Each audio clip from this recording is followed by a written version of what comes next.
The Honourable Member for Davenport. Thank you, Mr. Speaker. As the very proud member of Parliament for Davenport, it is an absolute honour for me to rise in this chamber today and to second the motion of my colleague, the member for Bourassa, regarding the address in reply to the speech from the throne. As members of Parliament, we are gathered at a time of great uncertainty and anxiety. We are living in a world that is gripped by the greatest public health care crisis of our lifetime. It is a global pandemic that has changed history, and our country has not been immune to the consequences. When it began, Canadians were justifiably worried about their own health and the health of the people that they love. They were anxious about the economic fallout, whether they would keep their job, and how they would pay the bills if that did happen. And just a few months ago, months that somehow seemed like years now, everyone knew that the spring of 2020 would be one they would never forget. And no one knew when the COVID-19 pandemic would finally end. Of course, it has not ended, and we must all come to terms with the fact that this crisis is not over. There are more challenges for all of us to endure, and there is an ever-present need for us to continue to work together. But Canadians have shown that when faced with the crisis, they can rise to the challenges that face them.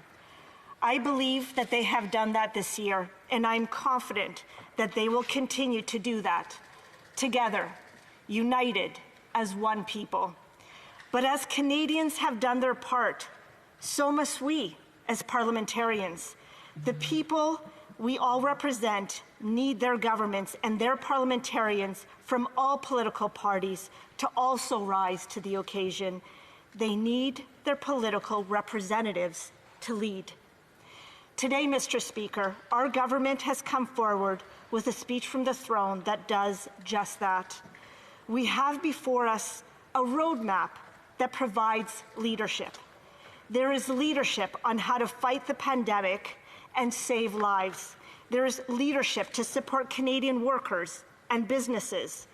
And there is more leadership to build back our country's economy, strengthen the middle class, and invest in critical infrastructure such as public transit and rural broadband.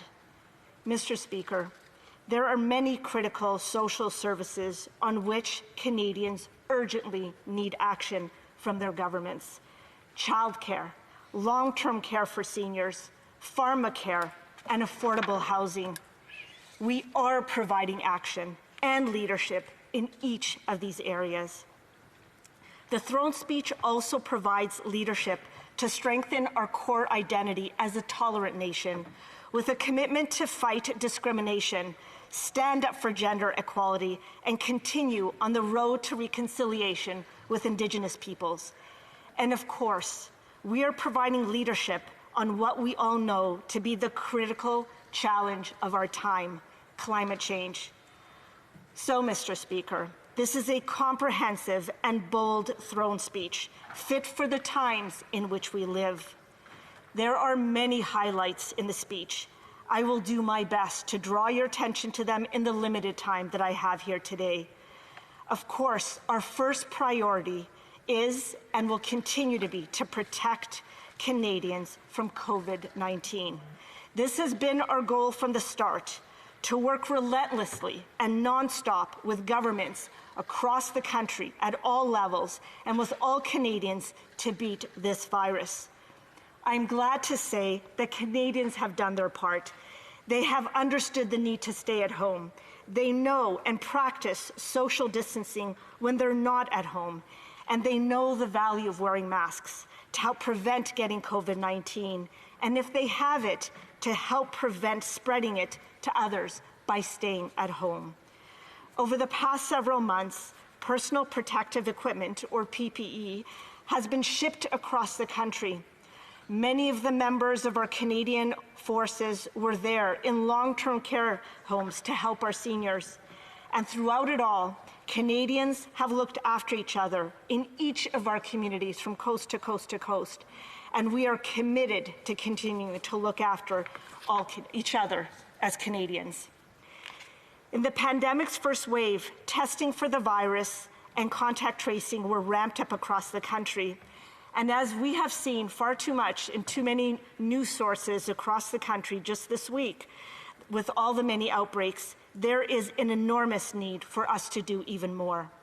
Our federal government will help the provinces increase their ability to test Canadians so that the long waiting lines that are now occurring can be reduced.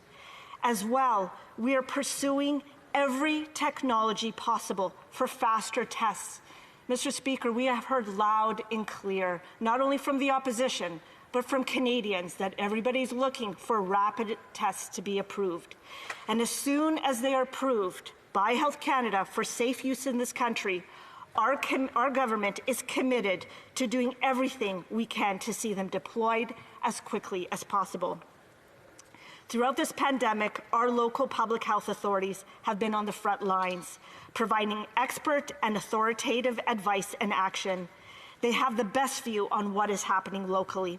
And as we move forward to prevent local outbreaks from becoming larger, it might be necessary for communities to enact short-term closure orders. If that happens, our government will provide targeted financial help directly to local businesses.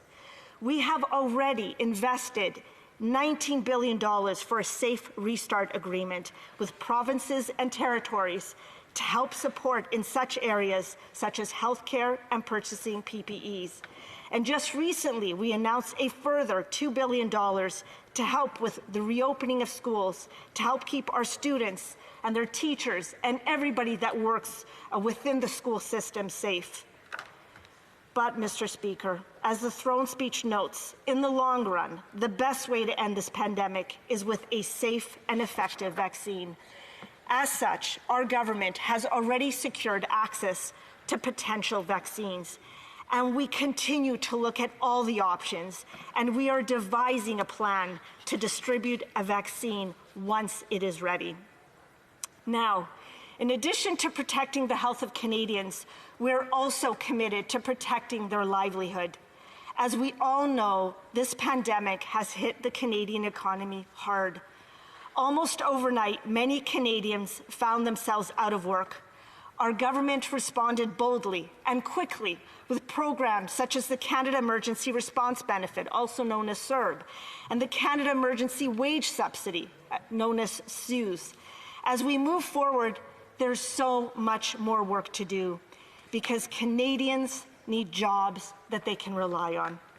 To make that happen, we will launch a campaign to create over 1 million jobs, restoring employment to previous levels prior to COVID-19. We will use a number of different tools to accomplish this, including direct investments in the social sector and infrastructure, skills training for workers, and incentives for employers to hire and retrain workers. We will also extend the Canada Emergency Wage Subsidy right through to next summer.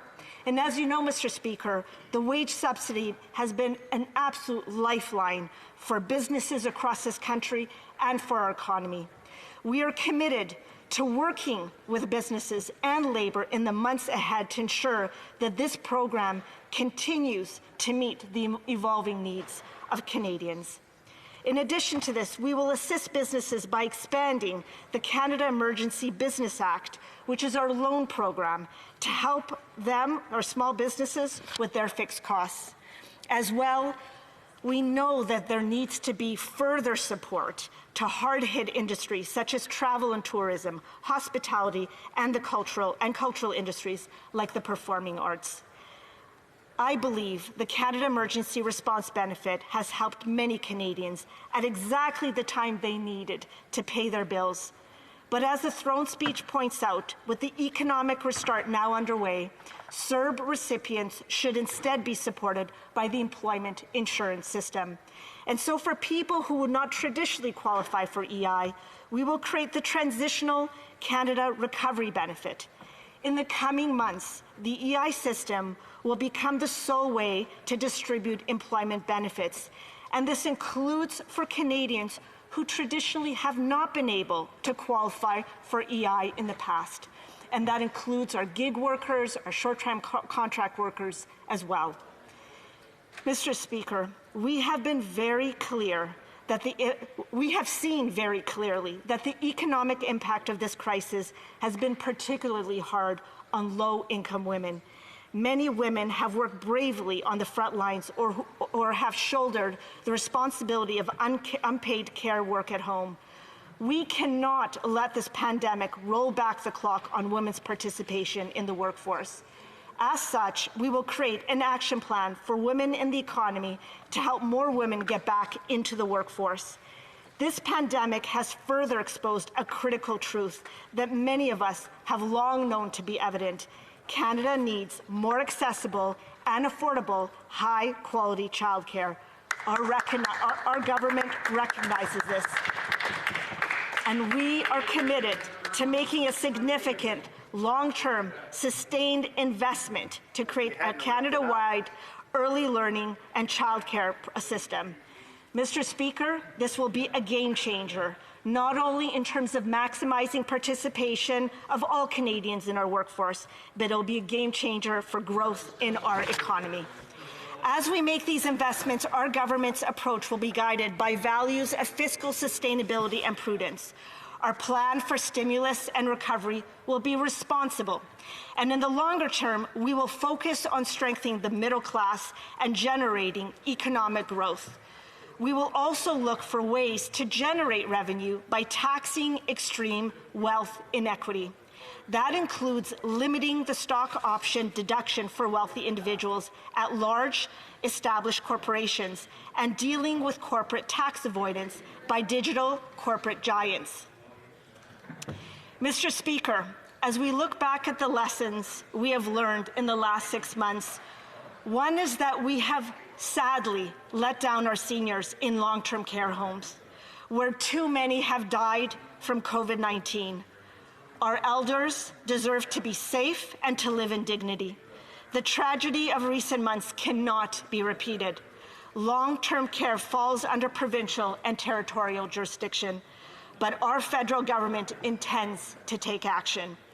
We will work with Parliament on criminal code amendments to explicitly penalize those who neglect seniors under their care. We will also work with the provinces and territories to set new national standards for long-term care. We need to better take care of our seniors, and these two measures will go a long way to helping us do so. This unprecedented pandemic has also disproportionately affected Canadians with disabilities. We will bring forward a number of measures to support our disabled community, including a disability inclusion plan, which includes a new Canadian disability benefit modeled after the guaranteed income supplement for seniors. We will also introduce a robust employment strategy for Canadians with disabilities and a better process to determine eligibility for government disability programs and benefits. Mr. Speaker, there has been another pandemic underway across Canada.